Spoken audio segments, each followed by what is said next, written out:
कितने लोग हैं जो अपने बच्चों को भगवान से जोड़ने की बात करते हैं, जो अपने बच्चों को मंदिर ले जाने की बात करते हैं, तो अपने बच्चों को संतों की महिमा सुनाते हैं, जो अपने बच्चों को बिठा करके भगवान की कथा सुनाते हैं। मुझे बड़ी पीड़ा होती है, लेकिन ये कहूंगा जरूर कि आप जन्माष्टमी, आपके घर में त्योहार मनाया जाता है कि नहीं? बोलो बोलो बोलो। लेकिन क्या आपने कभी अपने बच्चों को बिठा के सुनाया कि जन्माष्टमी क्यों मनाया जाता है? क्या रामनवमी, भगवान श्री राम का अवतार कब हुआ, कौन से दिन हुआ, आपने कभी बच्चों को बैठ के बताया? नहीं बताया। हम दशहरा क्यों मनाते हैं, कि हम दीपावली क्यों मनाते हैं, इन सारे त्योहारों को मनाने के बाद में भी हमने अपने बच्चों को इन त्योहारों से जोड़ने का काम कभी नहीं किया।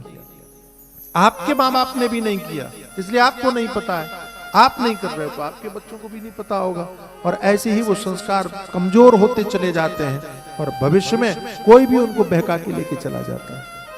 हम बचपन से धर्म के संस्कार डालें, हम अच्छी अच्छी बातों से परिचय करवाएं, हम कथाएं सुनाएं, हम जो कुछ जानते हैं उन बातों को बच्चों के साथ में शेयर करें।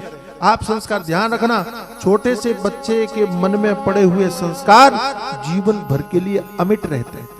आप सोचो कि बच्चा बड़ा हो जाए, बड़ा होने के बाद में हम उसको धर्म के संस्कार देंगे, वो नहीं सीखेगा, और सीख भी लिया तो समझेगा नहीं, उसको कभी बदल नहीं सकते। लेकिन बचपन से आपने जो संस्कार दिए हैं वो संस्कार उसके जीवन में अमिट हो जाएंगे, वो कभी बदलने का काम करेंगे नहीं।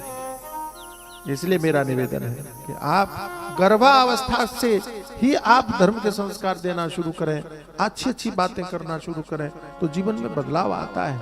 बच्चों को अच्छी बातें सुना। कथा की महिमा है, क्या महिमा है वही सुनिए। सबसे पहले मंगलाचरण किया, मंगलाचरण करना चाहिए। सच्चिदानंद रूपाय विश्वोत्पत्त्यादि हेतवे तापत्रय विनाशाय श्री कृष्णाय वयम नमः। ये मंगलाचरण किया, हम भगवान को प्रणाम करते हैं। कौन भगवान? तो कहा उनका नाम है सच्चिदानंद।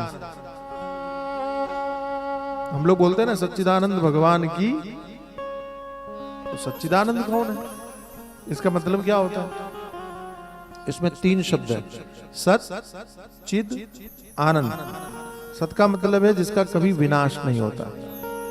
दुनिया की सारी चीजें मिट जाती हैं, भगवान ही एक है जो नहीं मिटते, सब मिट जाते। ये फूल आज आपको दिख रहा है, महीना भर बाद में दिखेगा नहीं, खत्म हो जाएगा।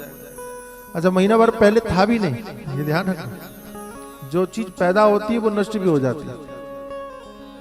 भगवान कभी उत्पन्न नहीं हुए, इसलिए कभी नष्ट भी नहीं होते, इसलिए सत्य। सत का अर्थ क्या है? त्रिकाला बाधत्वम सत्यत्वम, तीनों काल में जिसका बाध ना हो, जो पहले भी था, आज भी है, कल भी रहेगा, वो भगवान। भगवान के अतिरिक्त दुनिया में कोई ऐसी चीज नहीं जो पहले भी थी, आज भी और कल भी रहेगी, कोई नहीं, इसलिए भगवान सत्य। ठीक है। संसार क्या है? असत। दूसरा भगवान क्या है? चित, माने ज्ञान स्वरूप है। उनको समझने के लिए किसी दूसरे ज्ञान की आवश्यकता नहीं, उनको समझ लो वही समझ में आ जाए। इसलिए कहा जानत तुम्हें तुम्हें हो जाए। ज्ञान स्वरूप चैतन्य, जड़ नहीं है, चेतन है। और तीसरी बात क्या कही? आनंद। आनंद रूप है भगवान। जो आनंद सिंधु सुख राशि सी करते त्रैलोक सुपासी। आनंद के समुद्र है। तुम्हें सुख चाहिए ना? अच्छा, गोस्वामी जी ने तो यहाँ तक कह दिया, संसार में जितना भी सुख दिखाई पड़ता है भगवान के आनंद रूपी समुद्र की एक बूंद का परिणाम है। मतलब भगवान के आनंद रूपी समुद्र में से एक सिंक ऐसे बोर के किसी ने छिड़क दिया, संसार में आनंद बिखर गया। ये भगवान का वास्तविक स्वरूप है। हम उनको प्रणाम करते हैं। अच्छा, भगवान करते क्या है? विश्वोत्पत्त्यादि हेतवे, इस संसार की उत्पत्ति के कारण है, इसको उत्पन्न करने वाले भगवान है। अच्छा, इसको केवल भगवान ने बनाया? हाँ, केवल बनाया नहीं तो पालन भी किया।